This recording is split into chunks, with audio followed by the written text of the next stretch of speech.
Thank you very much. It is a great pleasure to be back here. It's fun to be here in Hayes and in this wonderful facility that we have, so I'm very grateful to be here. Like we did last year, we did something different last year with the panel discussion with some local real estate experts, and that was really well received. People really enjoyed that, and so as with last year, I'm not going to talk very long. I'm going to give just a little bit of brief background on the local real estate market and the numbers that we see and our state housing forecast, but then we'll bring up our panelists to talk about what's really happening on the ground. And so you have copies at your table of our Ellis County Housing Outlook publication. That's something that we're able to put together because of a partnership that we have with the Kansas Association of Realtors and all of the local realtor boards across the state, including the Hayes Board of Realtors. And so every month we are able to put together monthly statistical reports for the local boards, and then through that we also have access to the MLS data to do our annual housing forecast. So we're grateful for that partnership.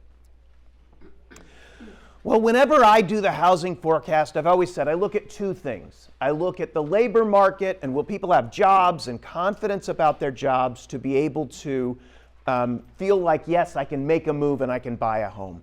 And the second thing that I look at is the mortgage market.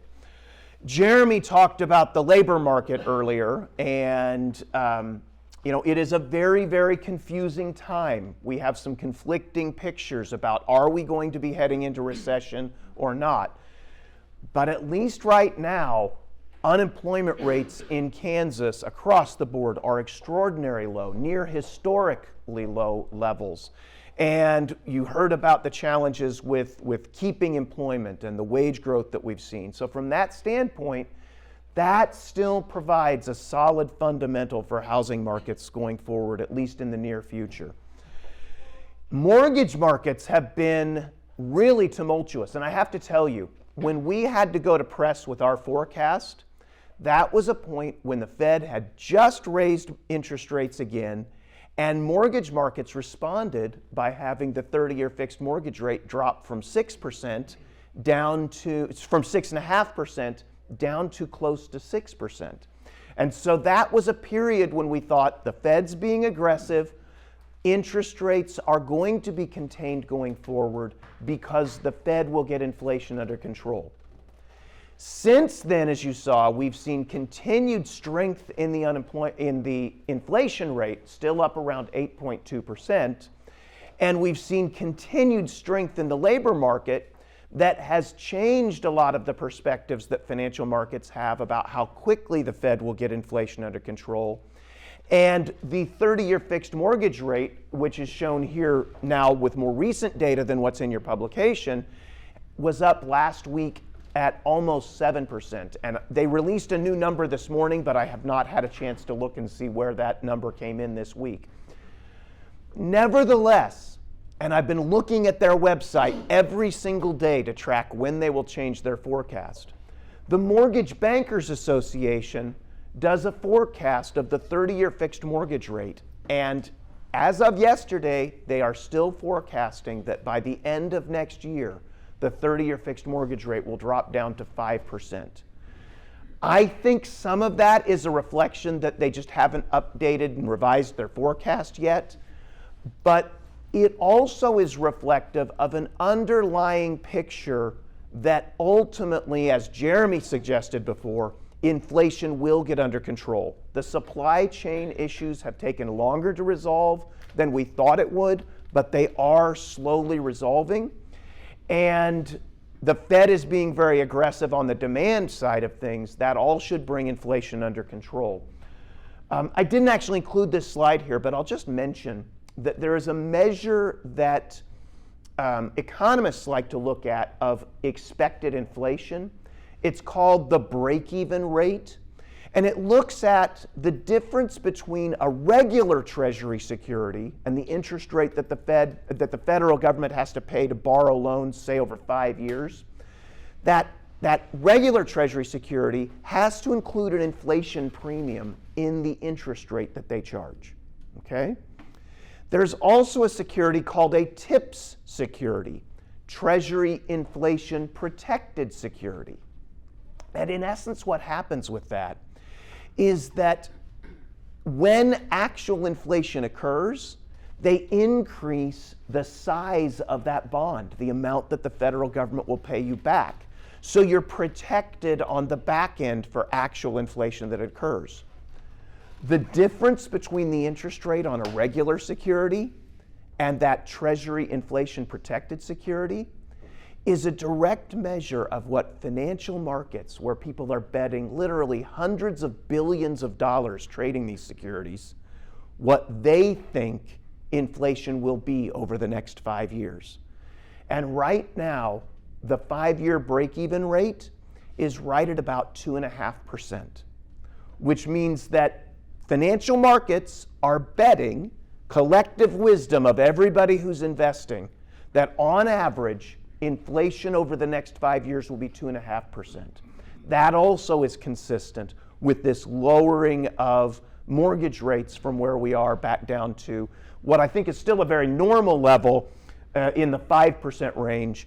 But even if it stays up at 6, 6.5, even 7%, all of that is in a range of mortgage rates that I think is very consistent with a normal economy, with solid economic growth, relatively low inflation, and with nothing funky going on in financial markets, which ever since the financial crisis in 2008, the Federal Reserve has been deeply, deeply involved in essentially manipulating the 30-year fixed mortgage rate by directly buying mortgage-backed securities, okay? They are tapering out of that process, but it's going to be a long, slow process. And so again, we will never see the 3% rates that we saw before, but a range of somewhere between 4.5% to 7.5%, that's my viewpoint of normal mortgage rates that we should expect to see long term, as long as nothing unusual goes on. And in the short term, falling back down closer to 5%, I think that is a reasonable expectation. So what's been happening in the Hayes housing market? Hayes has actually been a little bit different than many of the markets across the state. Over the past 2 years, 2020 and 2021, home sales activity throughout the state of Kansas and in most markets has just skyrocketed. Hayes saw that earlier than most markets in the state. Hayes sales activity really jumped up in June. And that was unusual because in most of the state, that really got pushed back to July and even August and September because of the uncertainty around the shutdowns in 2020. Really accelerated, peaked out by the end of 2020, and you can see then, since then, home sales activity have slowly declined over the past 2 years. Just hasn't really kept up pace. In contrast, in most of the state, home sales activity just accelerated even further in 2021. And I think that spike in demand, if you'll remember a couple of years ago when I was here, back in 2020, and we were talking about that forecast for what will go forward, we thought following the pandemic that we were going to see a softening of demand. And we thought that would happen because of unemployment uncertainty associated with the pandemic shutdowns. Well, it turned out that demand really spiked up in the wake of the pandemic, and I think there were 5 factors that led to that. Number 1, the people who are most likely to be home buyers, homeowners, were the least likely to be laid off during the recession, during the shutdowns due to the pandemic. Again, if you think about it, it's people who physically have to be present that were the ones who were laid off. Those are people who are more likely to be renters, less likely to be homeowners. So the home buying public was less likely to lose their jobs, but we all received the pandemic stimulus payments irrespective of whether we lost our jobs. In addition, we couldn't go out and spend that money because we had mandatory shutdowns and we were not able to travel the way we might have and so forth. So as a result, households got their financial situation in the best place that it had been in decades. Highest levels of savings rates, lowest levels of debt, all of that was really, really good. Number 4, you had people, because of the shutdowns, that were sitting around looking at their own 4 walls. I don't think we had this great migration of people going from New York City to Hayes because, we can't be in the big cities anymore. I never really thought that was going to be a big impact. To the extent that we saw those migratory trends, it tended to be within a metropolitan area, moving from the central city to the suburbs, but not changing the city that you lived in, the metro area. And finally, the fifth factor that happened is that we didn't lose our jobs, we got stimulus payments, we couldn't spend the money, we got sick and tired of looking at our own four walls, and then we ended up with the lowest mortgage rates that we've ever seen. And that all set fire to the housing market. And that in and of itself wouldn't necessarily have been a big deal, except we were in a situation, again, Hayes was unusual. Hayes was in a place here in 2016, 2017, 2018, 2019, where you had very, very high levels of inventories of homes available for sale. But in most markets in the country, we were at the lowest levels of inventory that we'd ever seen. And so we were shortage of supply, and then we saw this incredible increase in demand due to the policy responses to the pandemic. That then led to very, very high home price appreciation, which I'll show you here, and that happened even here in Hayes. One of the things we'll ask our panelists here is that if home sales have slowed down, perhaps it's just an issue that you ate away that inventory very, very quickly, and maybe it's a shortage of inventory. So we'll talk about that with our panelists. One way we measure the balance in the housing market is through a number that we call months supply. And we take the number of homes that are actively available for sale, and we divide it by the average pace of sales over the prior year.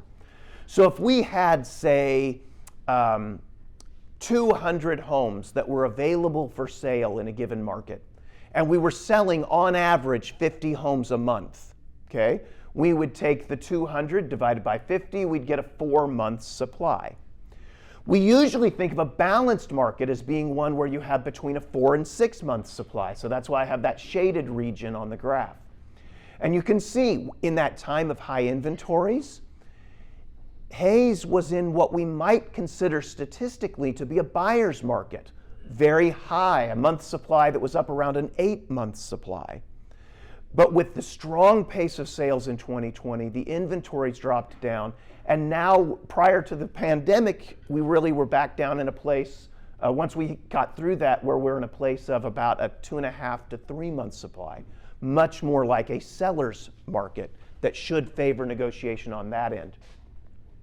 Again, Kansas as a whole, we were in a seller's market in most markets across the state, going all the way back to 2015. And so that's where we really were in tight situation. So, a couple of other ways to look at this.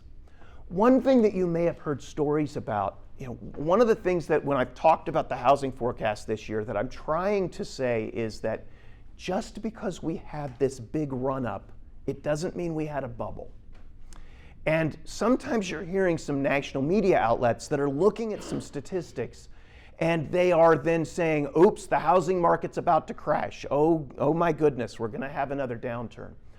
One of those is the percentage of homes that are selling at a discount compared to their original asking price. And so if we go back and again, try to do some longer historical perspective, you go back to 2010, 2011, that's really in the deep downturn following the financial crisis, okay? And at that point in time, across the state, Ellis County was very similar. Roughly 80% of homes sold at a discount relative to their original list price. Now again, that just reflects the normal negotiation process that we have it's a normal negotiation process that we have in home sales transaction. We list a home for $150, we work with the realtor, we say, let's make an offer for $145, we negotiate, we pay $148. That's a discount compared to the original asking price.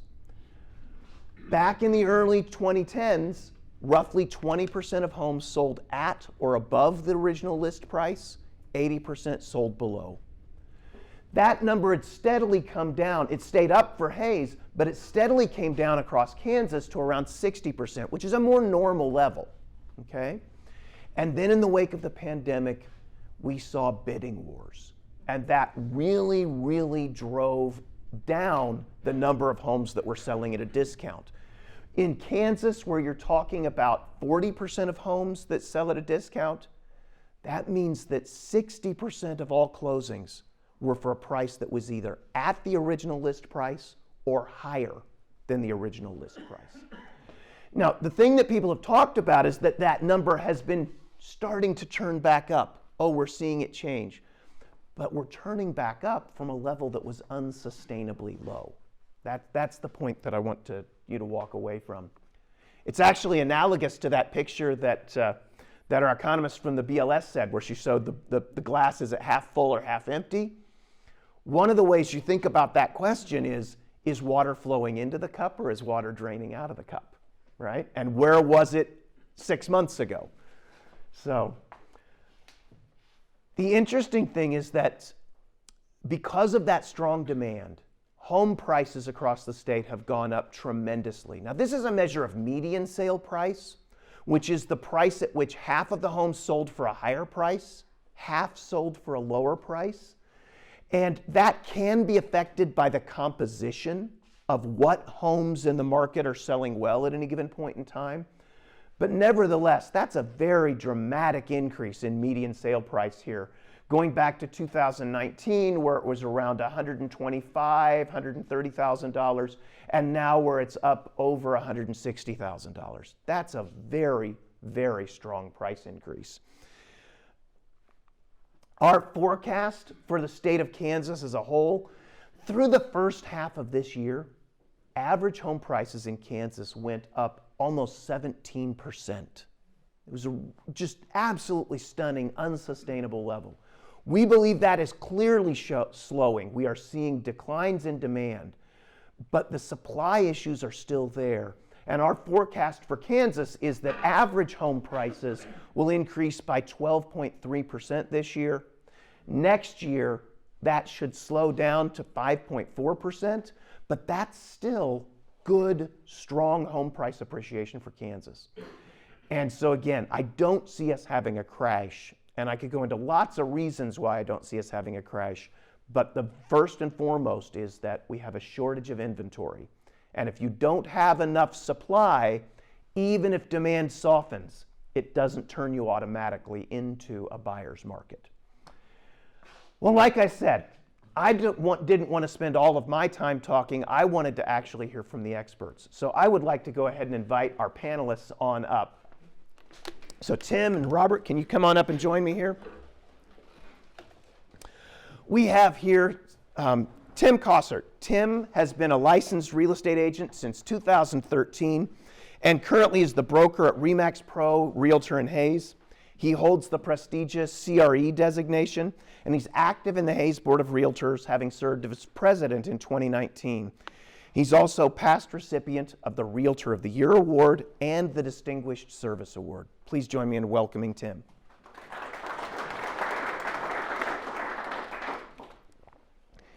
And Robert Readle is past president of the Hays Board of Realtors as well, and he's the owner and managing broker of Coldwell Banker Executive Realty in Hays. He went to Fort Hays State University and earned a Bachelor of Business Administration degree in accounting. So, gentlemen, please join me in welcoming Robert. So we talked about how home sales activity have been slowing here over the past year in the Hays area. It's not as high as it was back in 2020 where you really went to heights. How much of that decline do you see as a drop-off in demand, perhaps due to higher mortgage rates? How much of it do you see as being reflecting the fact that you've now gone from a lot of inventory to a shortage of inventory? So, Robert, you want to start? I'll go first, sure. I think it's primarily demand. I think rates have really influenced the levels of demand. That may be the strongest indicator of that is how many offers we're getting on a property. If it were a shortage of inventory, it would, those levels would have stayed up. But we've gone from having sometimes 8, 9, 10 offers on a property down to, and that's not to say we're not having multiple offer situations, but 2 or 3 would be a lot at this point. And so I just think that amount of demand has gone away, and the supply has remained fairly constant over the last year now. Tim? I'd agree with that. I think a lot of it centers around interest rates. I think we're still dealing a little bit too with some buyer fatigue. People are they're kind of tired of looking at houses and not getting what they want. Especially those people that were putting in offers above and beyond list price and still losing out. I think there are the homes out there if somebody's willing to get into it and go. But I really think the big portion of why we're seeing the number of homes on the market is because of the interest rates at this point. Okay. Well, you both mentioned something here, and let me kind of ask that, because on one level, we've seen mortgage rates that have gone up, and more than doubled just over the course of this year. Fastest rate of increase I've seen in my lifetime. And at the same time, you talk about the buyer fatigue and the buyers who sort of gave up over the past 2 years. And we talked about that last year, people who just were so frustrated because they'd put in offers for multiple houses and they'd keep getting beat out in those bidding wars that we were seeing. To what extent are some of the buyer fatigue people now looking at the higher mortgage rates and saying, well, maybe I can get in and I can buy a house now, even though the rates are higher? Maybe that's gotten rid of some of the riffraff that I don't have to compete with anymore. Are you seeing that help keep demand higher than it would be otherwise with the higher mortgage rates? I've seen some of that. Some of them have just kind of backed out and said, I'm just going to sit for a while. Okay. I'll give you an example. Actually, this week I had a couple I'd been showing a house or houses to for probably a year and a half, and they were there. Their rates are 5%. I can't afford it. I'm done. I'm out. We're going to wait for a year. We'll wait till rates come back down to 2.5%. I said, well, you might be waiting a while. We just signed a contract this week. They came back. They're like, no, I'm done. I can't rent anymore. So I think you see some of that both ways. The buyer fatigue that we saw last year is not as prevalent, I don't believe, this year, but it is still out there. Robert? I've seen it go both ways. In fact, they get fatigued from losing out on offers, and now rates have gone up, and that's working against them too, and they've just decided maybe I'm going to stay where I'm at. And then you have the whole conversation about adjusting your expectations and everything, and some, receive the message, and others think that 2.5% rates are coming back someday. So, well, feel free to tell them that I said we'll never see them again.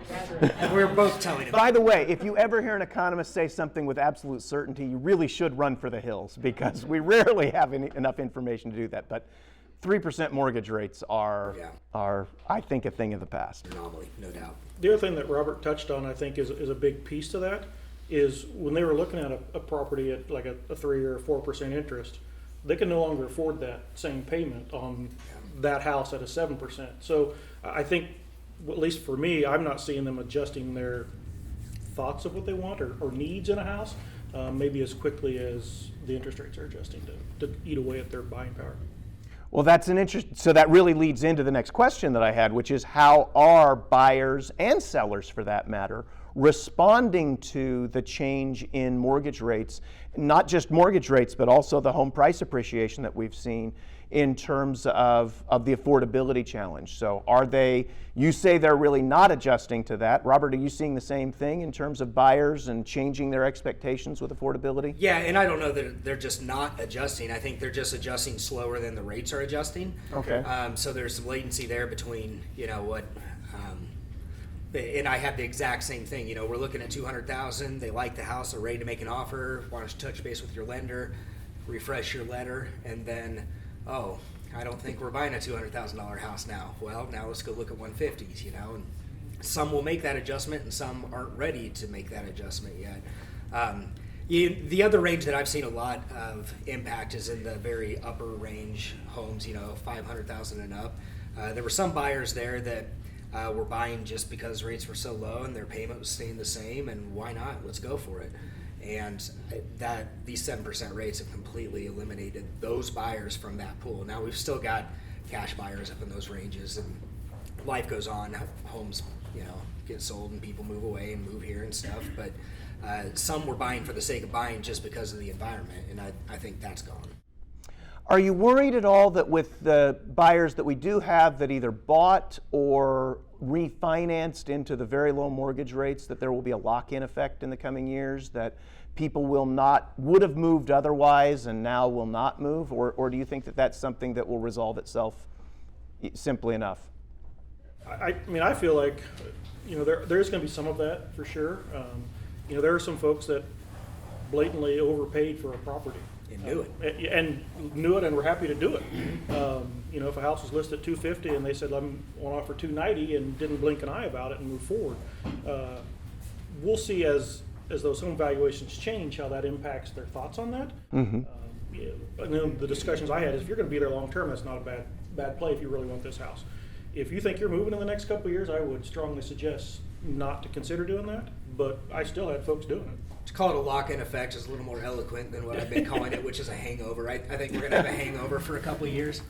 So, okay. Well, how are sellers responding? So the increase in mortgage rates, the softening of demand, are sellers still thinking that they can list it for $250 and get multiple people offering $290?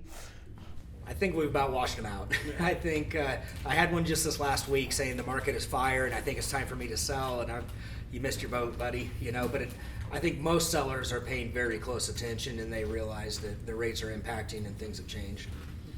There's still a handful out there that are still trying to get pie in the sky prices. And obviously we're having those conversations about the appraisal. Even if somebody is going to offer you that, if they're having a loan, it's going to have to appraise. So, there's a lot of things that are going to keep you from getting that, even if somebody is willing to pay that amount for it. Well, I mentioned that, as an economist, we look at that month's supply number and we try and use that to gauge, are we in a buyer's market or are we in a seller's market? But the home buyers and home sellers, it's really sad. They don't always act the way that we want them to as economists. And so do you see, based on the numbers, Hayes would still be in what we would call a seller's market. Are buyers and sellers acting like it's a buyer's market, a seller's market, or more of a balanced market? From what I see in my day-to-day, it's pretty close to balance, but maybe a little more sellers still. Not far off. I mean, it's about a toss-up. I'd agree to that, and I still think that the mentality hasn't quite shifted yet, because it was a very, very strong seller's market for a while, and I think there's still some negotiations or sellers that are just like, well, they're either going to do that and they're going to do it on my terms, or it's not happening, and you're going to have to soften up going forward, and maybe you could still pull that off a little bit right now, but I think it's getting balanced, maybe just a tad in the seller market arena, is how they're acting. Okay, very good. Well, then that suggests to me that you don't see, even with the softening demand, that there will be significant drops in home prices. It just won't appreciate it the way that it's been increasing in recent years. I agree with your forecast. I still think we'll have maybe not as big of increases, but I still think the values will hold, if not increase a little bit. Okay. Well, one way to increase the inventories of homes, and we've talked for many years about the challenges of the supply and adding to the supply of homes available for sale. One way to do that is build new homes. So tell us about what's exciting that's happening in the Hayes area. What are things that you wish would happen in the Hayes area? Things that would help improve that supply issue. I think it's exciting what the city did with the RHID policy. They were very responsive. We approached them 3 or 4 years ago. They opened up the policy to allow everything that was statutorily available under the RHID program. And I think it's had a positive effect. We had the development over east of the hospital, and now we've had some apartment developers come in. And so it's increasing supply. It's increasing the housing supply, and I think it's having a very positive impact. So I think that's really exciting how responsive the city was with that policy, and it's showing. Agreed. There's a lot of doors being built. The argument could be made we're still lagging, trying to get enough homes built to catch up for the years of being behind. But I think kudos go out to the folks that have stepped up and said, hey, we need to do something, or we're going to have a major problem if we don't already. The development east of the hospital, the apartment buildings going in, the Kingsgate addition has been opened up, and now there's some additional basements being poured out over there. So there's a lot of possibilities. It's like most things, we can always take more. Okay, excellent. Well, I mentioned that the Mortgage Bankers Association is still forecasting mortgage rates to fall next year. Even if they don't fall to 5%, they're projecting a decline. If mortgage rates were to fall into the 5 and 5.5% range next year, how do you think that would affect your local housing market? I think it'll increase a little bit of the sales. I mean, I think there are some of those that are sitting there saying, I can't afford 7%. They may hold out and wait and see if those do come back next year. Depending on what happens between the end of the year and the first part of next year, will, I think, say a lot about that.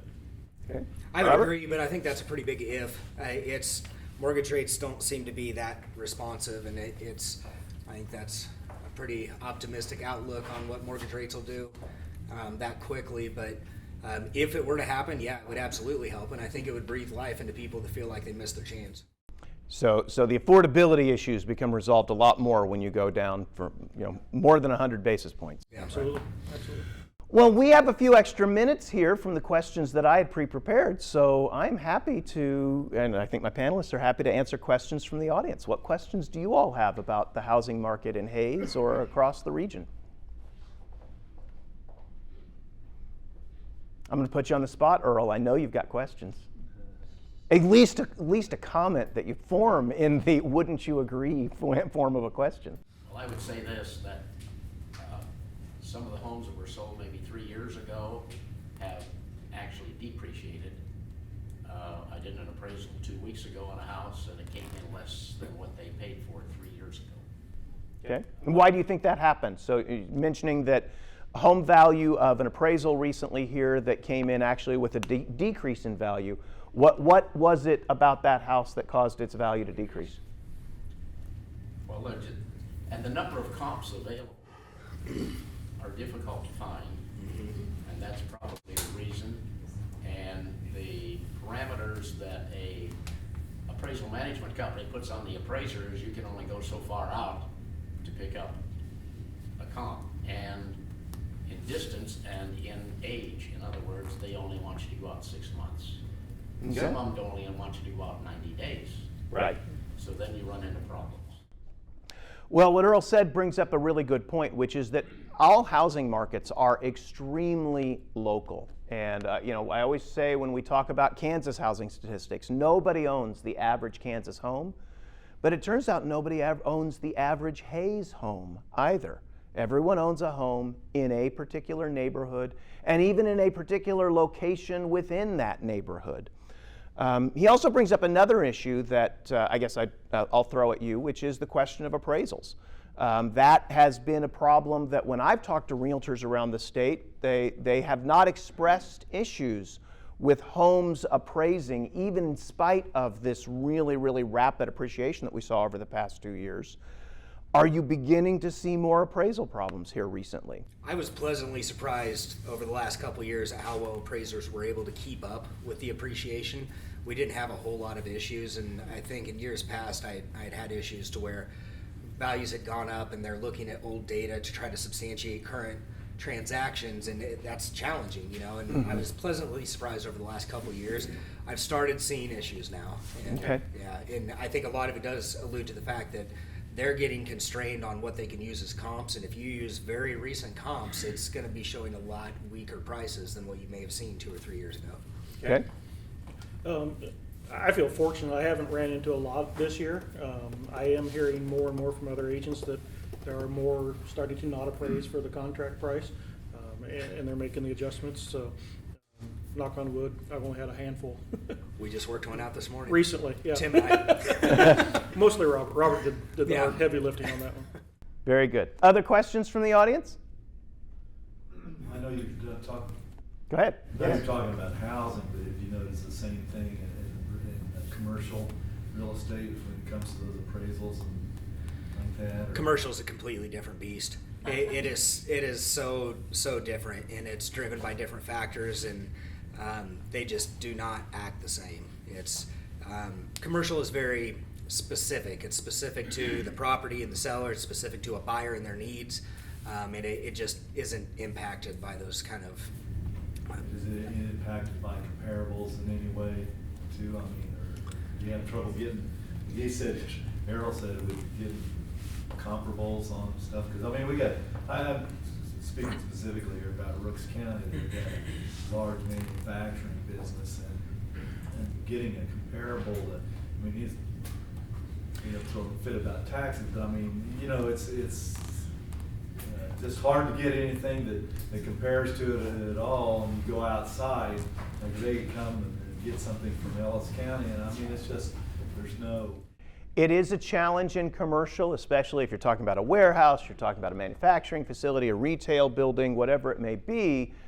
It is much more common in commercial appraisals to cast a wider net in order to be able to find comparables. And so they might be looking, an appraiser might come in and be looking at trying to find transactions through small communities throughout Kansas, or even going up into Nebraska or eastern Colorado to be able to account for that. There are some slightly different regulatory constraints on that, because with the residential appraisals, you're subject to all of the guidelines and so forth of Fannie Mae and Freddie Mac. You're still subject to the appraisal, ethics guidelines and the standards of professional appraisal practice with commercial appraisals. But there's an understanding that there's not necessarily somebody who's just saying there, you can only do it within the last 6 months. There's more flexibility in understanding the challenge of finding those comparables. You have to adjust them properly then. And so like you said, Ellis County may not be the same as your community, and then the appraiser has to come up with a way to do that. It's challenging.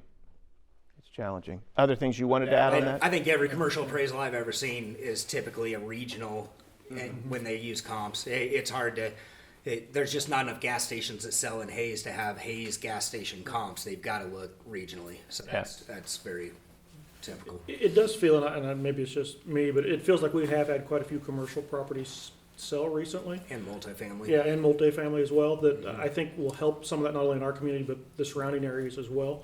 Because with that, they do cast such a wider net. I had a question back in the back, so let me take that. Just a comment, Stan. I'm old enough to remember when we said we would never see single-digit interest rates again. So never's a long time. Never is a long time. So let me give my thoughts. I mentioned earlier about what I thought was a normal range, 4.5 to maybe 7.5 of interest rates. Here's why.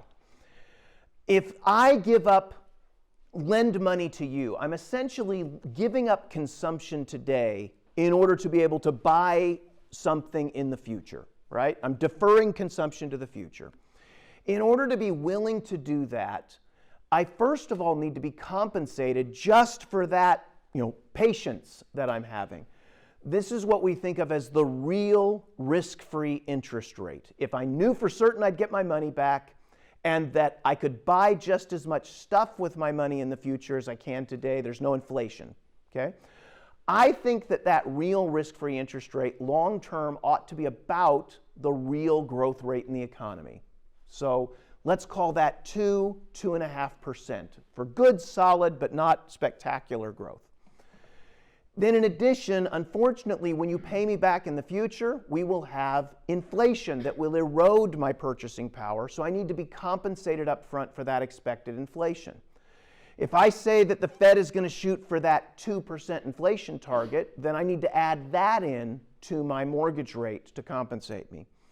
And finally, we're looking at a situation where it turns out when I lend you money, there's just a chance you won't pay me back in the future. And so I have to add in a premium for risk. When I add all those pieces together, that's where I get anywhere from, say, a 4.5% all the way up to a 7.5% range that would be consistent with solid economic growth, good, but nothing that's ballooning out of control, low, steady inflation, okay, within the Fed's target, and nothing funky going on with financial markets. And what really drove the extraordinary low mortgage rates that we've seen over the last really 10 years, 15 years, has been the Fed's direct intervention of buying mortgage-backed securities to the tune of, I think most recently they have about $2.5 trillion worth of mortgage-backed securities on their books. The Fed is beginning to taper off of that, but it will take years for them to unwind all of those positions. They're not going out and selling them on the market. They are simply letting them mature and roll off as they pay out. And so that's where my range is of that, and I don't foresee us in a situation, again, I wouldn't have thought it was possible when it happened before the pandemic either, but I think it would be foolhardy for buyers to sit there and think, oh, it's going to go back down to 2.5% again, I'll just wait. That seems to me like a fool's errand. Well, we've got just a couple of minutes left for our session. What advice are you giving buyers and sellers right now as they're kind of walking in, thinking about engaging in a transaction? Given where we are with everything, what's the advice that you're giving buyers and sellers right now? I'll do the buyers if you want to do the sellers. Okay. So the buyers that I'm talking with, obviously they're concerned about the rate. They're concerned about, is it going to go up? Is it going to go down? And all I can tell them is I don't know. I think it's going to go up, but there's no guarantees. If you want to act and you want to act now, now's the time to do it.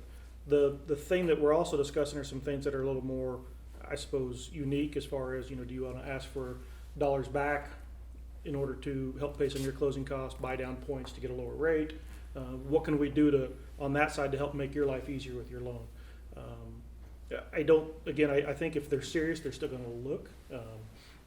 There is some of the buyer that are out of the market at this point, but I don't know that there are that many of them. I think they're going to continue to keep looking. If the right house comes along, they're going to buy. Okay. Robert?